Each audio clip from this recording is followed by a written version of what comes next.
Well, good early morning, a little earlier than we usually do these press conferences, but we're here at Tampa International Airport to really celebrate the return home of many of our fellow Floridians and fellow Americans from a very difficult situation over in Israel. And this is not the first time that the state of Florida has led rescues in situations like this, but I will say, given what's happening over there, given that you have a barrage of missiles being launched by a very hostile regime into Israel, given that the airport's totally shut down, given that the neighboring areas aren't exactly easy to navigate, this was probably the most challenging and logistically difficult mission that the Florida Department of Emergency Management has done, certainly in my time, and I don't think there's been anything like it, but we've already been able to help effectuate over 1,500 people's exit from Israel. Those folks will end up going in a variety of places. We, of course, are bringing in plane loads of people. This flight that came in from Cyprus was, I think it was about 160 some people. Yes, sir. That came in. And the thing about it is when you have these types of situations, Ben Gurion Airport's totally shut down. You have folks that are there. We have a lot of students that are visiting, that are studying. We have people that are on Israel Birthright program who are going to, for the first time in their lives, be able to see Israel and learn about their heritage. And then all of a sudden to have this happen, you're really in no man's land. And so we understood there was need for help. It's interesting, when October 7th, 2023 happened, we launched the rescue flights. We brought back, probably close to 1,000 people. But that was kind of something that people didn't expect. Now with this, we had people reaching out to us saying, hey, you guys going to do that again?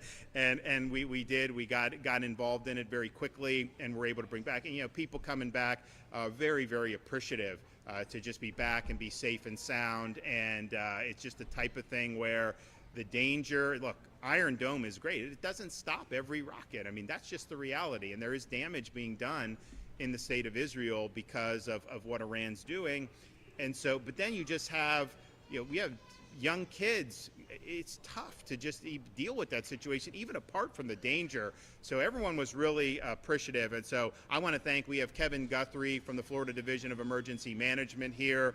We respond to a bunch of different things in the state of Florida, hurricanes being the number one, but we've also done things like do these rescues. We're doing all the immigration, huge tasks that fall on our emergency management team, and Kevin does a remarkable job doing that. We also have Andy Wilson, Gray Bull Rescue Foundation, so there are partners in helping to effectuate these rescues, and we've partnered with different groups over the years. Gray Bull basically had spun off of a group that we had worked with, and we have Andy Wilson here, but those guys did a great job. We're also joined by Layla Collins. She's the wife of our senator here in Tampa, Jay Collins. Jay's over there getting it done, and I think that you talk about somebody that's done a great job as a senator in Florida. He's got a tremendous record. He's also basically, almost like an action figure in terms of him springing into action, running into the fire, and helping folks in their time of need. So Jay and Gray Bull have worked very closely with Kevin and our team to do this. Look, this is not something that is easy to do. There's logistical challenges. It was not an easy voyage for these folks because they're having to get on a cruise ship, then they're having to wait in Cyprus, and then all the things that go in between that. Was difficult, and it's not as simple as just getting on a flight in Tampa and flying to like Chicago, right? So there were a lot of logistical challenges, but they were able to do that. So to have, this is the second plane load of folks that have now come in to Tampa. I want to thank Tampa Airport. Tampa was the place where we did the Israel rescue flights back in 2023. And they've worked very, very well with the state of Florida to be able to make this a seamless process. The reality is there's going to be more folks that are going to be rescued. This is an ongoing effort. I know that there's potentially some other states that may want to get in the game at this point. The reality is that there's definitely a need for more. I know we helped really get people out of Israel initially, which is important. I don't know when the Ben Gurion Airport's going to open up again, and it may not open up for some time. So there's going to be some need. So this is part of an ongoing effort for us to serve the people of the state of Florida. But I know that talking with parents who had kids over there, many of them are school-age kids, college-age kids, you're worried. I mean, it's a panic situation to see what's happening over there. Know your son or daughter is stuck potentially over there, but then to have the state of Florida really lead the effort to bring them back to safety. First of all, it's the right thing to do. But second of all, it just brings huge relief to so many families throughout the state of Florida. I mean, I was talking to some of these folks coming in, they're starting at Florida State on Monday or going to UF and all this other stuff. So this was really something that I think was very personal to a lot of people throughout our state.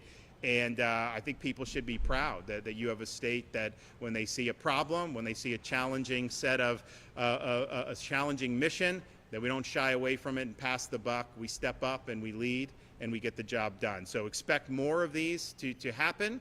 And I don't know what's going to happen in terms of the length of this conflict, but I think that the people that are stuck over there, particularly our Florida students and Florida residents, probably don't want to be stuck over there and just have to wait out the balance of it, which is a shame because you're never going to see any history like you can see when you go to Israel. I mean, it's amazing. I mean, I was just, we were doing the aerospace stuff over in France, and, there's some historic stuff going back centuries, more history, much older country than the U.S., and we have some history here. I mean, I, used to represent St. Augustine. You go back, hundreds of years, but I mean, that's history that goes back thousands of years.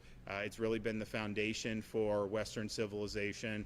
You wouldn't have it in the United States of America if you didn't have what happened there over many years. And so it's a unique place, and it's really something that I think of any place anyone goes that really is a inspirational, spiritual, even life-changing experience. I would say it's probably Israel in my judgment. And so, it's sad that they're not going to be able to experience that like they should, but I do think that there will come a time where they will be able to do that. All right, we're going to hear from Senator Collins. I also have Josh Hammer, who's a Florida resident. He was over there. He was part of the group that had been rescued, and he's going to say a few words as well. So, Kevin? Good morning. Thank you for being here with us this morning. Thank you, Governor, for your steadfast leadership. As the governor was engaged in this from Paris, he was constantly talking to us and asking us, what's going on. And we're very, very happy that we have brought in the second flight this morning. Before I get into the prepared points, I'm just going to tell you, when we get into questions and answers, we are not going to talk at all about tactics, about how we're moving people inside of Israel and all that. For their safety, our safety, the team's safety of Gray Bull Rescue, we will not talk about that. So I just want to make sure that you understand that from the very beginning. Florida is committed to protecting residents of the state no matter where in the world they are. In times of crisis, Floridians can count on the swift action and strong leadership of Governor DeSantis and the state emergency response team when we are called upon. Our emergency response infrastructure allows us to act decisively when crises occur, even when those crises are thousands of miles away. Under Governor DeSantis' leadership, the Florida Division of Emergency Management, alongside our state and private partners, in this case most notably the Florida Department of Transportation with Jared Perdue, as well as our contract vendors, have launched a coordinated operation to assist Floridians seeking to evacuate Israel amidst ongoing hostilities. Central to that is obviously Gray Bull Rescue that we have partnered with. We are excited to partner with them again. We have conducted 2 rescue flights and 1 cruise ship mission that have allowed fellow Floridians and Americans to reunite with their families. As of today, we have flown over 300 individuals, and we have put on a passenger ferry over 1,100 more and facilitated that. When our residents are in need, the state of Florida is ready to come together and take action. Evacuation flights are still ongoing as a part of Florida's unprecedented mission to bring our residents home. This operation will continue 24/7 with the safety and well-being of Americans and Floridians as our top priority.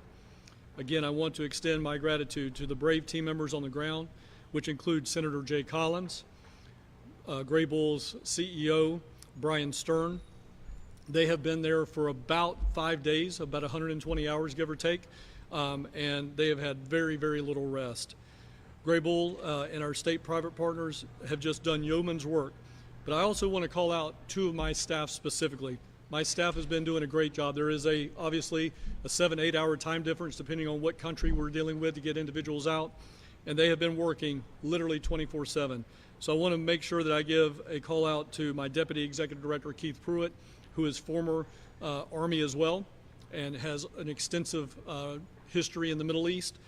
He is over there. He is helping out. And then also my Chief of Staff, Jake Felder, who has been a part of the Birthright program in the past. He has been there, done that.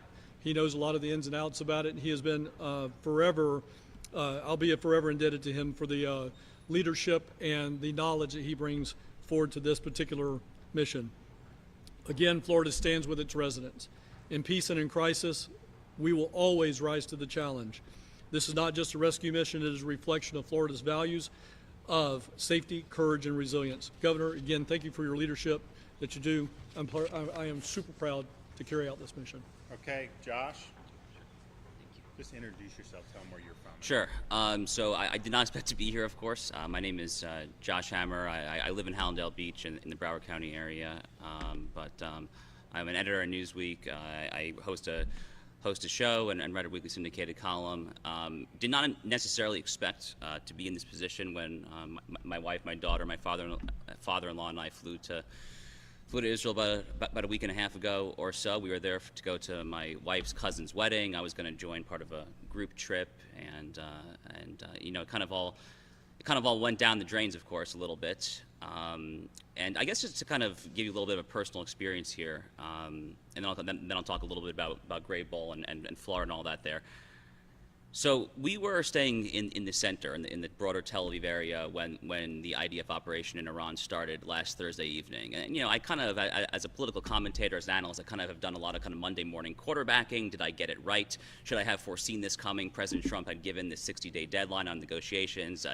You know, they say to take President Trump seriously, not literally. In this case, perhaps literally might have been the better course of action because day 61 is when the bombs started dropping. In any event, there we decided to spend a few days basically trying to wait it out there. And by wait it out, I think that you basically have to understand the following, which is you're essentially living on pins and needles for the sirens to go off, and then you have 90 seconds to 2 minutes to basically take, you know, in our case, our 6-month-old baby, just run to the bomb shelter. And another key point here is, you know, the Israelis have dealt with all sorts of mortar, rocket fire, and so forth from Hamas since they took over Gaza back in 2007. But we're dealing here not with these lower-level Scud missiles type mortars. We're dealing here with Iranian ballistic missiles. These are no joke. So the turning point for me personally, as a father first and foremost, was last Sunday evening into Monday morning, where there was a neighboring town in the Israeli center called Petah Tikva, where there were at least 2 individuals tragically who died while they were in the bomb shelter. So the bomb shelter did not protect them because the ballistic missile was a direct hit. You know, Israel will figure out their missile defense. That's a conversation perhaps for tomorrow, not for today. But that was kind of my impetus to say, okay, we need to figure out how to get the heck out of here there. Not an easy thing to do, by the way. As someone who is not just Jewish, but an adamant supporter of the Jewish state, I literally wrote a book on this 3 months ago. The governor blurbed this book quite graciously, in fact, Israel and Civilization. So this is near and dear to me. So getting out in the middle of a war zone is not my inclination per se, but again, thinking first and foremost as a father to a beautiful 6-month-old girl was really what we were thinking of here. So that's how I came across Senator Collins. I saw him tweet about this Gray Bowl operation. One thing leads to another. I get in touch with Senator Collins and Gray Bowl, and we start this marathon journey out. And, you know, we're probably going to laugh about it one day, right? I mean, we'll tell our daughter how her first passport stamp is Jordan, of all countries. I mean, Israel does not stamp your passport. That's the context here. So, so we had to physically cross the Jordan, you know, not necessarily on anyone's bingo card, as you would say there, right? You know, unexpected night in Cyprus. We end up at a nice beach. I mean, the whole week has just been a total blur. I feel like I'm not even here right now physically. It's you know, thank God that the Jewish Sabbath starts tonight because we really desperately need that rest and that sleep. But I guess I would be remiss if I didn't emphasize here. God bless everyone here. Thank you guys so much. It's absolutely incredible that the state of Florida leads time and time again on these operations there. I have no idea why other states don't seem to kind of jump all in as well. But it's just yet another reminder that we are so blessed and privileged and honored to live in the greatest state in the country, the free state of Florida, and blessed to be governed by the greatest governor in this country, Governor Ron DeSantis, who is the greatest friend to the Jewish people and the Jewish state of Israel of any governor in this country, bar none, by far. So God bless you, Governor. God bless Senator Collins, who's become a friend, a wonderful, incredible man. You know, Senator Collins, the first word that I think of when I see him, actually, to borrow the loan word from Yiddish, is mensch. He's a genuine mensch, just a good man. This is a former Army Green Beret who just dives into the thick of it there to get us across the border, to do this, do that. Unbelievable stuff. So God bless this amazing state, and we're just really happy to be home safely. So thank you all very much. Well, we're going to continue the operations. I think everybody has worked really, really hard. This is something that when these operations began, we didn't necessarily know what was going to happen immediately, and you kind of go roll with the punches and react. But it was pretty clear that we need to be in the game, that there were people that needed our help, and our Florida citizens were there, and they needed to be rescued. So thanks to everybody involved. We'll have more to come. But you saw everybody how relieved they were when they were coming off that plane. I mean, that's just genuine appreciation for people, stepping up and caring about them. Okay, any questions? Governor, according to Grable, there could be as many as 6,000 people looking to evacuate by this weekend. Is it possible to safely and quickly evacuate that? We will, whatever is possible, we will likely be able to do. We always just find a way. Now, I think that it's not going to be probably all Floridians of that 6,000, and we're not, even though we're focused on bringing people back to Florida because that's our state, there are people on that. I mean, there was a family that had like 4 kids under 5, right, that were going back to, I think, New York or New Jersey. We're not going to turn somebody away as a fellow American. So our focus is on communicating with Floridians, getting them. But when there's other people that are our fellow countrymen, we're going to help that as well. So it's a Florida focus mission, but we're not going to be in a situation where we're telling somebody, well, you're not a Florida resident, so you do. And even the people, like, I bet you everyone on this plane who's not a Florida resident spends time in Florida. I can guarantee you that. Governor, do you have any idea how many Floridians are still active? Well, we know what people have communicated with Kevin and DEM and Grable. Do you want to give that number? Or? It's changing every Yeah, it changes. It's a very, the situation's in flux. But we did get, so you had college students that were over there. We work with the universities, identify them, and so many of them have been brought home, others are en route. Then you had the folks, the young people that were on this Israel Birthright program. So generally students, high school, college age, I would say is probably most likely, and a lot of those folks are in the mix as well. But it's a very fluid, dynamic situation.